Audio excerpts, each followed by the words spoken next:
Principles of management. दिक्कत आती है कि चैप्टर बहुत ही लेंदी लगता है और कॉन्सेप्ट्स इतने ज्यादा है। एमपी बोर्ड में ये चैप्टर केवल 6 मार्क्स का पूछा जाता है, तो आपको यहाँ पर चिंता करने की जरूरत नहीं है। कभी कभी एमपी बोर्ड इसमें से डिफरेंस पूछ लेता है। इस बार क्वेश्चन थोड़ा हार्ड आएगा, तो आपको हर एक कॉन्सेप्ट से पढ़ना है। Principles of management proper solution तो नहीं होते, लेकिन सॉल्यूशन लेने में गाइड जरूर करते हैं किसकी, मैनेजर की। हेलो एवरीवन, स्वागत है आपका अरिविहान के इस चैनल पर। आज की इस वीडियो में हम क्विक रिवीजन सीरीज में चैप्टर 2 स्टार्ट करने वाले हैं, जिसका नाम क्या है, प्रिंसिपल्स ऑफ मैनेजमेंट। और इस चैप्टर को हम केवल 30 मिनट के अंदर कंप्लीट करने वाले हैं। तो आपको क्या करना है, मेरे साथ अंत तक बने रहना है और वीडियो अच्छे लगे तो इस वीडियो को लाइक, कमेंट एंड शेयर करना है। अब स्टूडेंट्स को यहाँ पर दिक्कत आती है कि चैप्टर बहुत ही लेंदी लगता है और कॉन्सेप्ट्स इतने ज्यादा है, तो इस वीडियो में हम हर एक कॉन्सेप्ट को बहुत ही अच्छे से कवर करने वाले हैं और बहुत ही इंटरेस्टिंग तरीके से समझने वाले हैं। एमपी बोर्ड में ये चैप्टर केवल 6 मार्क्स का पूछा जाता है, तो आपको यहाँ पर चिंता करने की जरूरत नहीं है। कभी कभी एमपी बोर्ड इसमें से डिफरेंस पूछ लेता है, कभी unity of command and unity of direction के बीच में से डिफरेंस देखा जाता है और कभी डायरेक्ट क्वेश्चन भी पूछ लिया जाता है। तो आपको क्या करना है, जैसे कि एमपी बोर्ड ने बोला है इस बार क्वेश्चन थोड़ा हार्ड आएगा, तो आपको हर एक कॉन्सेप्ट से पढ़ना है। तो आपको यहाँ पर क्विक रिवीजन में मैं सभी कॉन्सेप्ट को क्लियर करवाऊंगी, तो अंत तक जुड़े रहना है, क्योंकि आपका सिर्फ और सिर्फ आधा घंटा ही जाएगा। तो आपको बस यहाँ पर आधा घंटा देना है, ठीक है, समझ में आया? तो सबसे पहले हम यहाँ पर प्रिंसिपल ऑफ मैनेजमेंट क्या होते हैं वो समझेंगे। पहले चैप्टर में हमने मैनेजमेंट समझा था, अब यहाँ पर प्रिंसिपल ऑफ मैनेजमेंट क्या होते हैं वो समझेंगे। Principles of management are broad and general guidelines for decision making and behavior of manager। क्या बोला जा रहा है, प्रिंसिपल्स ऑफ मैनेजमेंट क्या होती है, ब्रॉड एंड जनरल गाइडलाइंस। ये एक जनरल गाइडलाइंस होती है जो मैनेजर को गाइड करती है, डायरेक्शन प्रोवाइड करती है। बेसिकली जैसे कि हमारी टीचर्स हमें गाइड करती हैं कि पेपर में कैसे आंसर्स करने हैं, पेपर में आपको कैसे पढ़ना है, ठीक है, लास्ट टाइम आपको कैसे स्टडी करना है। जैसे कि हमारे पेरेंट्स हमें गाइड करते हैं कि एल्डर्स को कैसे रिस्पेक्ट करनी है, वैसे ही प्रिंसिपल्स ऑफ मैनेजमेंट मैनेजर्स को गाइड करते हैं कि प्रॉब्लम्स में कैसे आपको सॉल्यूशन निकालना है। ये एक प्रॉपर सॉल्यूशन तो नहीं देते, लेकिन हेल्प जरूर करते हैं, ठीक है, क्लियर हुआ? और यहाँ पर क्या होता है, यहाँ पर क्या होता है, मैनेजर को डिसीजन लेने में काफी ज्यादा हेल्प मिल जाती है। मतलब क्या है, principles of management proper solution तो नहीं होते, लेकिन सॉल्यूशन लेने में गाइड जरूर करते हैं किसकी, मैनेजर की, ठीक है, आ गया समझ में? चलिए नेक्स्ट हम बात कर लेते हैं नेचर की। नेचर का मतलब क्या है, यहाँ पर प्रिंसिपल्स ऑफ मैनेजमेंट के फीचर्स एंड कैरेक्टरिस्टिक्स देके रखे हैं। सबसे पहले तो प्रिंसिपल्स ऑफ मैनेजमेंट क्या होता है, यूनिवर्सल एप्लीकेबिलिटी, मतलब प्रिंसिपल्स ऑफ मैनेजमेंट हर जगह इस्तेमाल होता है, ठीक है, चाहे हम यहाँ पर किसी भी कंट्री की बात करें, principles of management her country में लगता है, हर लेवल पर इस्तेमाल होता है principles of management, her type की ऑर्गेनाइजेशन में इस्तेमाल होता है प्रिंसिपल्स ऑफ मैनेजमेंट, चाहे गवर्नमेंट ऑर्गेनाइजेशन हो, चाहे प्राइवेट हो, चाहे पब्लिक हो, चाहे हॉस्पिटल हो, चाहे स्कूल हो, चाहे कंपनी हो, हर जगह क्या लगता है, प्रिंसिपल्स ऑफ मैनेजमेंट लगता ही लगता है। अब डेफिनेशन में क्या पढ़ा था, जनरल गाइडलाइंस होती है, वही हम कैरेक्टरिस्टिक्स में लिख देंगे, ठीक है। नेक्स्ट क्या है, जो प्रिंसिपल्स ऑफ मैनेजमेंट होते हैं वो प्रैक्टिस एंड एक्सपेरिमेंट करने के बाद ही बनते हैं, ठीक है। जो थ्योरिस्ट रहते हैं, जो मैनेजर्स रहते हैं, ठीक है, वो पहले प्रैक्टिस करते हैं, फिर एक्सपेरिमेंट करते हैं, चीजों को ऑब्जर्व करते हैं, उसके बाद ही प्रिंसिपल्स ऑफ मैनेजमेंट बनाते हैं। ऐसे ही नहीं एक ही बार में समझा सोचा, बिना सोचे समझे नहीं बना लेते प्रिंसिपल्स ऑफ मैनेजमेंट, पहले सोचते हैं, समझते हैं, एक्सपेरिमेंट करते हैं, उसी के बाद प्रिंसिपल्स ऑफ मैनेजमेंट बनाए जाते हैं। उसके बाद प्रिंसिपल्स ऑफ मैनेजमेंट फ्लेक्सिबल होते हैं, सिचुएशन एंड कंडीशन के हिसाब से हम इन्हें बदल सकते हैं। फिर उसके बाद जो प्रिंसिपल्स ऑफ मैनेजमेंट होते हैं वो ह्यूमन बिहेवियर से डील करते हैं, क्योंकि हमें पता है एक ऑर्गेनाइजेशन में कौन रहते हैं, ह्यूमंस रहते हैं, एम्प्लॉयज रहते हैं, तो उनसे कौन डील करता है, प्रिंसिपल्स ऑफ मैनेजमेंट डील करते हैं, ठीक है।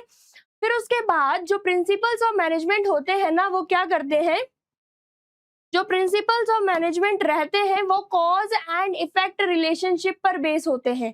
किस पे बेस होते हैं? कॉज एंड इफेक्ट रिलेशनशिप पर बेस होते हैं।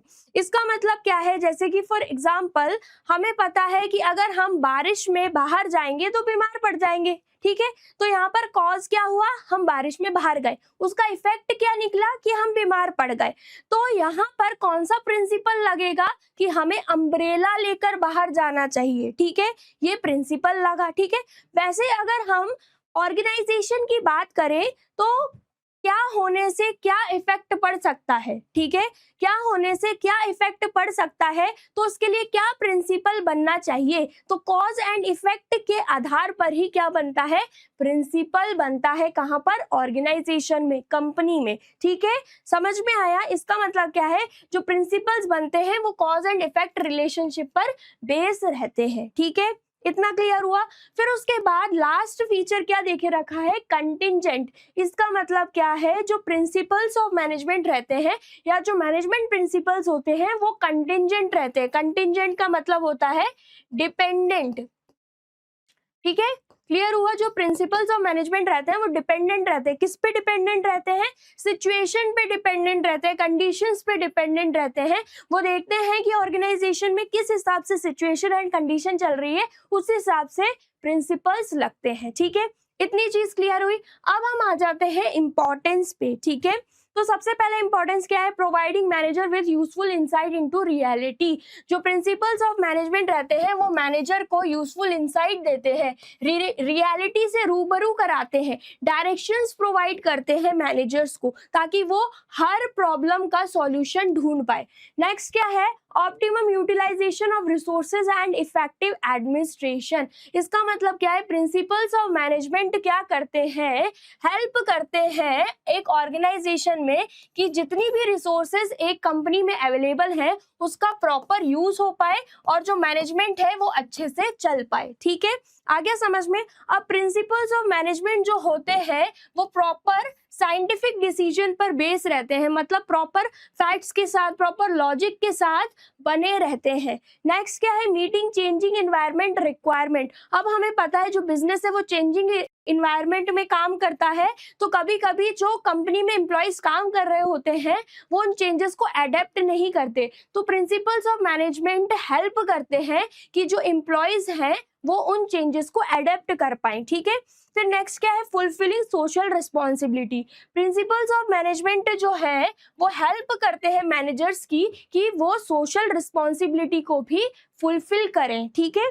नेक्स्ट क्या है, management training education and research. Principles management जो है, मैनेजमेंट ऑफ प्रिंसिपल या फिर प्रिंसिपल ऑफ मैनेजमेंट जो है वो मैनेजर को क्या देते हैं, मैनेजर्स को proper training education and research भी देते हैं, ठीक है। आ गया समझ में? अगर मैनेजर्स जो है वो प्रिंसिपल्स ऑफ मैनेजमेंट के बारे में पढ़ रहा है मतलब उसकी अच्छी खासी ट्रेनिंग हो रही है, एजुकेशन भी मिल रही है उसे और वो रिसर्च भी कर रहा है, ठीक है। इतना क्लियर हो गया? चलिए, तो मतलब हमने यहाँ पर मीनिंग, नेचर, इंपॉर्टेंस क्लियर कर लिए हैं। अब हम आ जाते हैं F.W. टेलर जो कि एक थियोरिस्ट थे एंड हेनरी फ्योल जो अगेन एक थियोरिस्ट थे, ठीक है। और F.W. टेलर को क्या बोला जाता है, फादर ऑफ साइंटिफिक मैनेजमेंट, और हेनरी फ्योल को बोला जाता है फादर ऑफ जनरल मैनेजमेंट, ठीक है। क्लियर हुआ?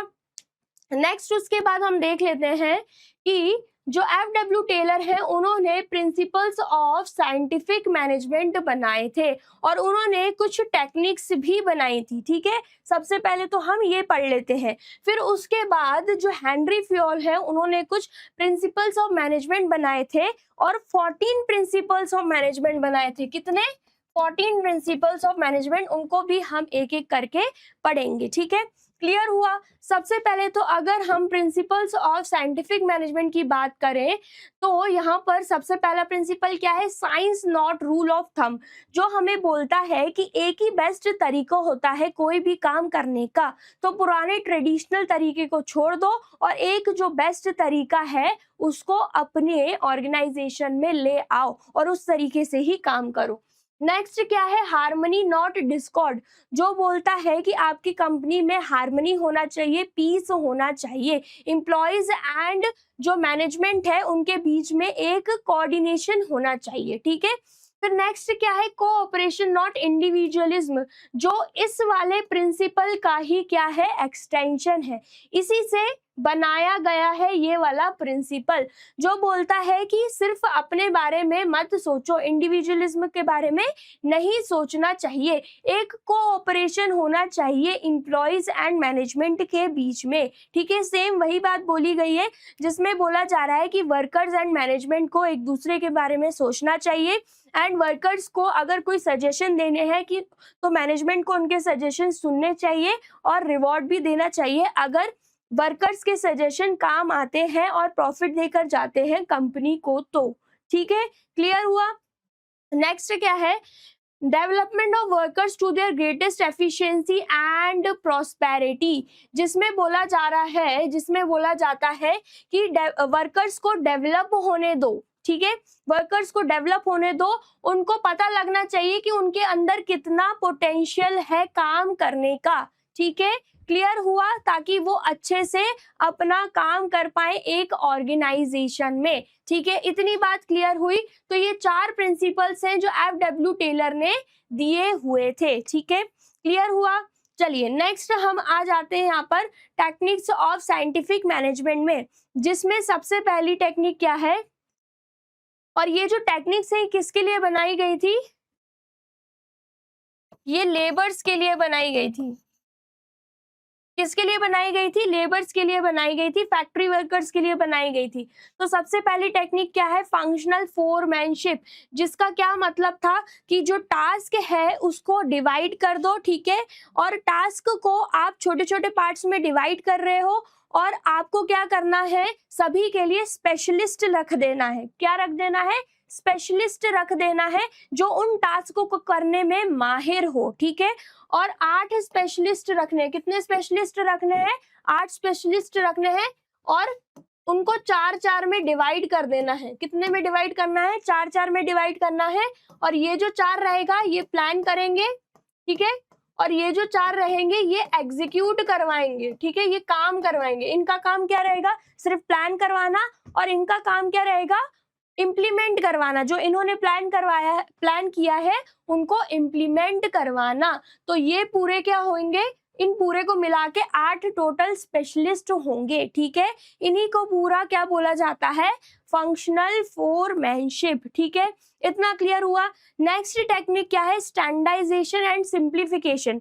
स्टैंडर्डाइजेशन एंड सिंप्लीफिकेशन का क्या अर्थ है, स्टैंडर्डाइजेशन क्या बोलता है, स्टैंडर्डाइजेशन बोलता है यहाँ पर, सिंप्लीफिकेशन एंड स्टैंडर्डाइजेशन दोनों ही अलग अलग चीजें हैं, ठीक है, आ गया समझ में। स्टैंडर्डाइजेशन बोलता है कि जो प्रोडक्ट्स बन रहे हैं उसमें एक स्टैंडर्ड सेट कर दो, ठीक है, और स्टैंडर्ड 2 तरीके से सेट होता है, एक तो क्वांटिटी में और एक क्वालिटी में, ठीक है।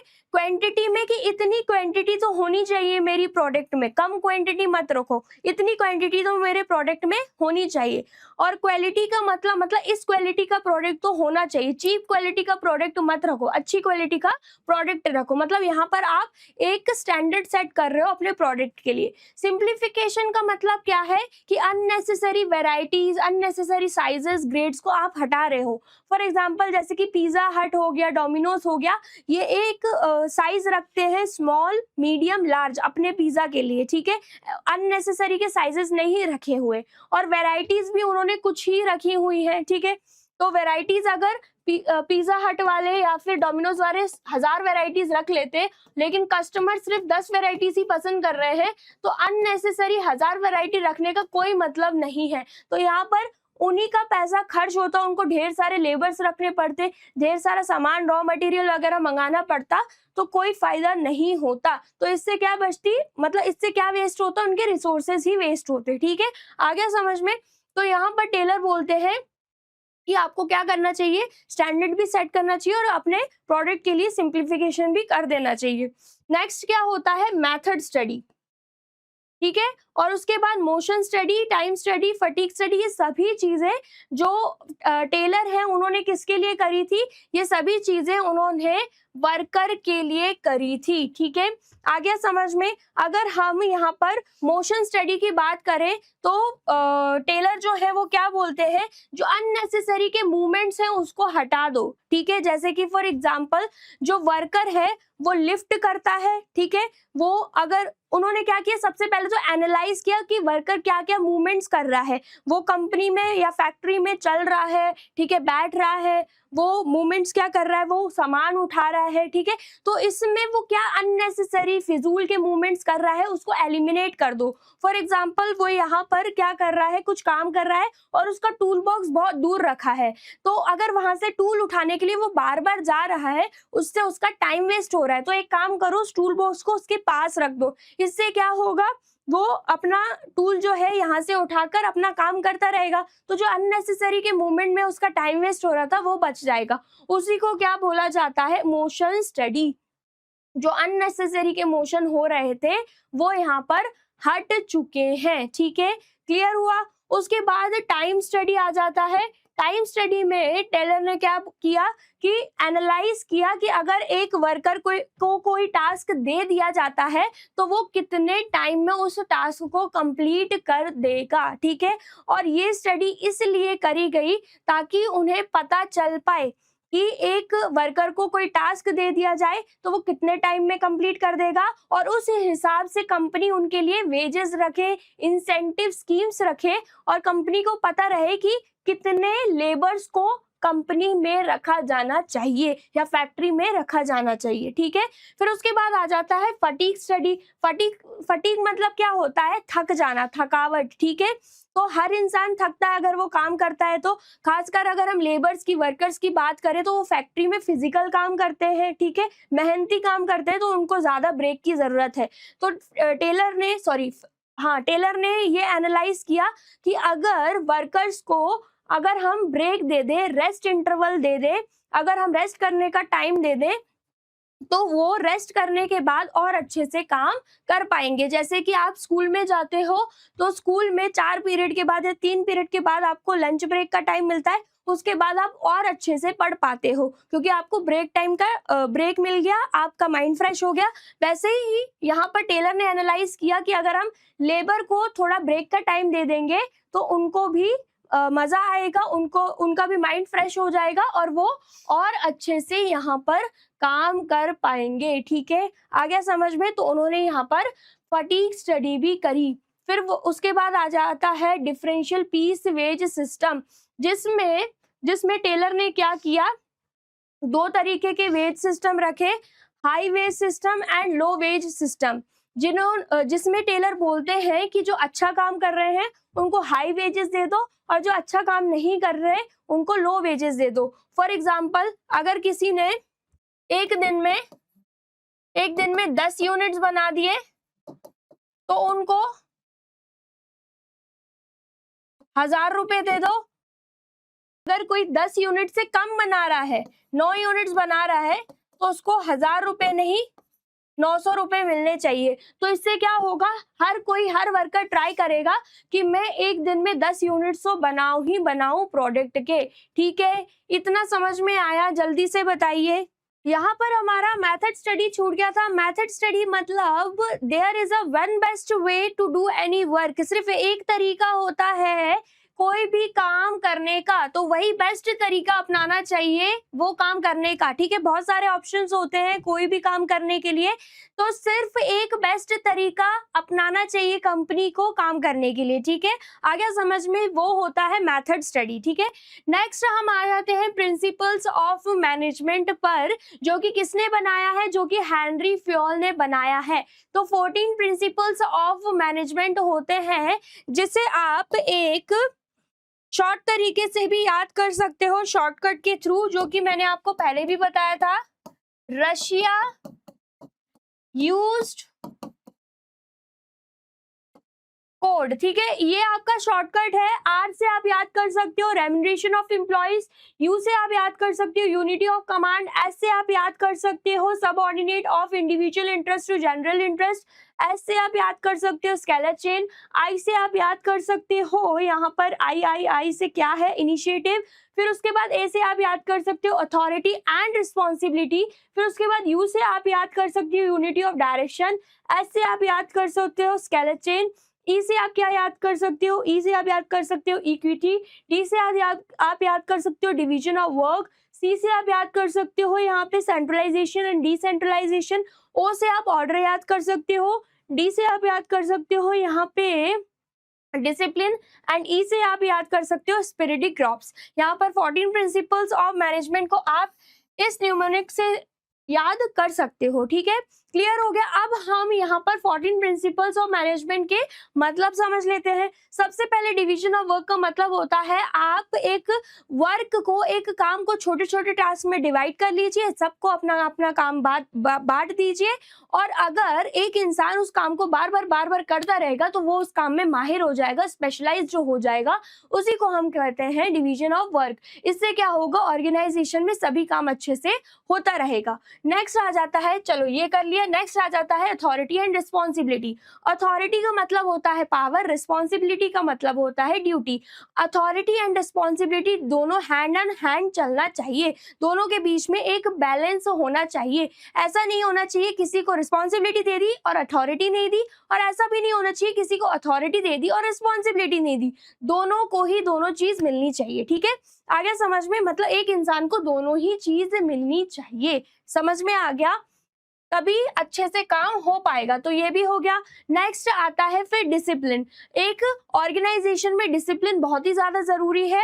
सारे ही रूल्स, सारे ही ऑर्डर, सारे ही रेगुलेशन, सारे ही पॉलिसीज वहां पे फॉलो होनी चाहिए। जैसे कि एक स्कूल में पूरा प्रॉपर डिसिप्लिन का ध्यान रखा जाता है, वैसे ही एक कंपनी में भी प्रॉपर डिसिप्लिन फॉलो होना चाहिए। नेक्स्ट आता है यूनिटी ऑफ कमांड, जिसका मतलब क्या है, एक सबऑर्डिनेट का एक ही सुपीरियर होना चाहिए जो उसको कमांड देगा, जो उसको ऑर्डर देगा, ठीक है। मतलब एक एम्प्लॉय का एक ही बॉस होना चाहिए। अगर एक एम्प्लॉय के दो बॉस होंगे तो वो कंफ्यूज हो जाएगा कि मैं किससे जाके ऑर्डर लूं, ठीक है। इससे क्या होगा, टाइम वेस्ट होगा और कॉन्फ्लिक्ट्स बढ़ेंगे, लड़ाई झगड़े बढ़ेंगे कंपनी में, ठीक है, क्लियर हो गया। नेक्स्ट आता है unity of direction. Unity of direction का मतलब क्या है, बहुत सारी एक्टिविटीज को अगर हम ग्रुप कर दे और उसके लिए एक ही प्लान बनाना चाहिए और उसके लिए एक ही हेड रखना चाहिए और सभी चीजों को एक ही डायरेक्शन में लाना चाहिए, मतलब एक ही डायरेक्शन में काम हो। और वो किस डायरेक्शन में काम होना चाहिए, ऑर्गेनाइजेशनल के गोल्स को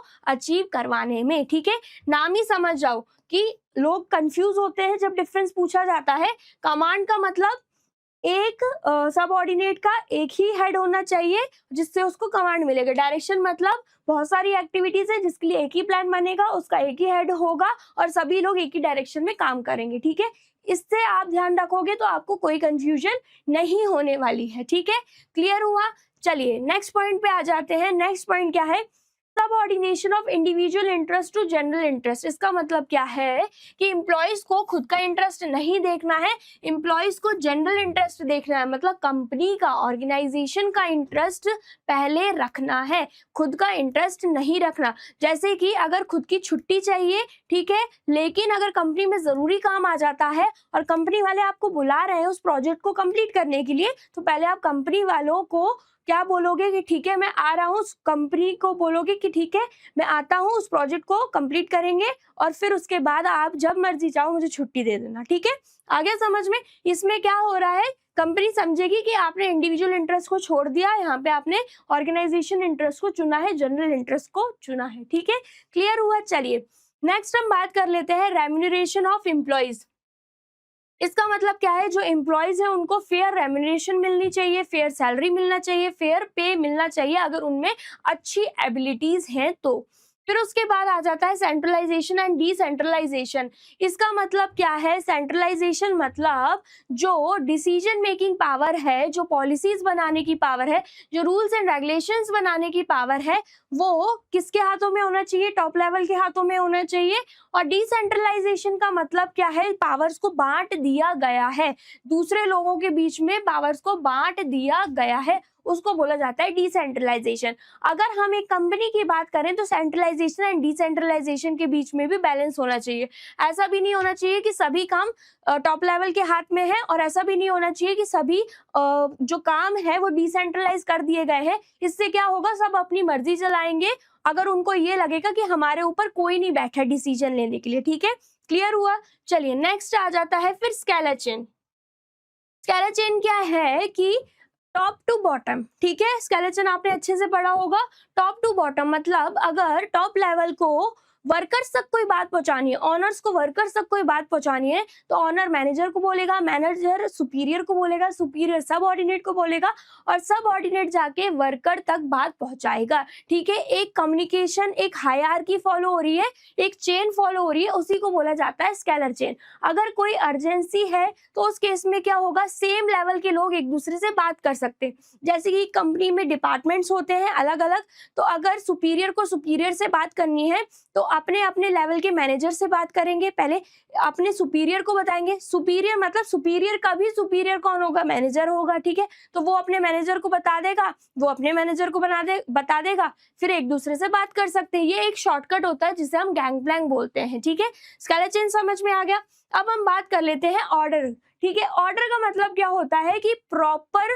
जगह पे अपनी अपनी चीजों को रखा जाना चाहिए। ठीक है, अगर प्रॉपर प्लेस पे हर एक चीज को रखा जाएगा तो बिना टाइम वेस्ट हुए वो चीज मिल जाएगी। जैसे स्कूल में भी बात करें तो स्टाफ रूम में टीचर्स रहती हैं। ठीक है, प्रिंसिपल के लिए अलग कैबिन है, क्लासेस अलग अलग जगह पे बनी हुई है। ठीक है, फी काउंटर अलग बना हुआ है, तो किसी को भी कहीं पे जाना होता है तो आराम से चीजों को ढूंढ लेता है। वैसे कंपनी में अगर बात करें, अलग अलग डिपार्टमेंट्स बने होते हैं।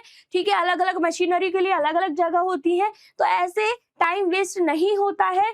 हर कोई को अगर किसी से काम है तो उस डिपार्टमेंट में जाके उस इंसान से बात कर लेता है, उसी को बोला जाता है ऑर्डर। ठीक है, क्लियर हुआ। नेक्स्ट बात आ जाती है इक्विटी की। इसका मतलब क्या है, किसी भी इंसान के साथ भेदभाव नहीं होना चाहिए, इक्वल ट्रीटमेंट दो, इक्वल पे दो। अगर सेम लेवल पे वो काम कर रहे हैं, सेम एबिलिटीज के साथ काम कर रहे हैं, सेम सैलरी होनी चाहिए, मेल फीमेल हो चाहे कुछ भी हो, भेदभाव यहाँ पर नहीं होना चाहिए। इक्विटी नाम से ही आप समझ जाओ। ठीक है, फिर आ जाता है स्टेबिलिटी ऑफ पर्सनल। इसका मतलब क्या है, पर्सनल मतलब एम्प्लॉयज। अगर आपने एम्प्लॉयज को हायर किया है तो ऐसा नहीं है कि एक हफ्ते आप उसको देख रहे हो, अगर वो अच्छे से काम नहीं कर पा रहा है तो आप उसको भगा दे रहे हो। आप कम से कम उसको 3 महीने तक, 4 महीने तक रखो, उसको ऑर्गेनाइजेशन का माहौल समझने दो, उसको वहां पे ढलने दो, उसको काम सीखने दो। फिर अगर वो अच्छे से काम नहीं कर रहा तो आप भले उसको जाने दो, लेकिन एकदम से आया है, वो नया इंसान है और उसको भगा दोगे तो वो अच्छी बात नहीं है। ठीक है, आगे समझ में। फिर बात आती है इनिशिएटिव।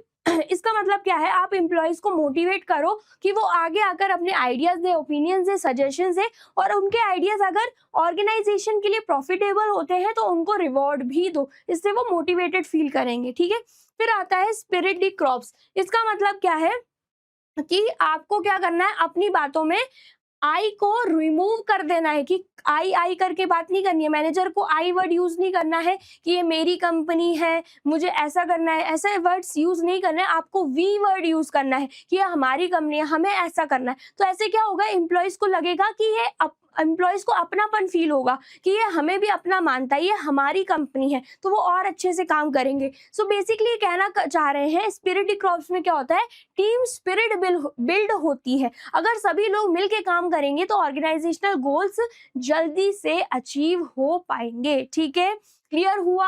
आई होप आपको यहाँ पर सारे ही पॉइंट्स, चाहे वो FW टेलर ने टेक्निक्स बनाई हो, चाहे वो हेनरी फ्यूल ने प्रिंसिपल्स बनाए हो, आपको अच्छे से क्लियर हो गए होंगे, जैसे मैंने यहाँ पर आपको स्टार्टिंग में बोला था। आई होप आपको यहाँ पर ये वीडियो बहुत ही अच्छी लगी होगी। अगर वीडियो आपको अच्छी लगी है और हेल्पफुल लगी है तो फटाफट से वीडियो को लाइक कर दीजिए और कमेंट करके जाना। ऐसी और भी वीडियोस देखने के लिए इसी चैनल को सब्सक्राइब कर दीजिए। अब मिलते हैं नेक्स्ट लेक्चर में, जिसमें मैं आपको चैप्टर 3 करवाऊंगी। Till then take care, bye bye.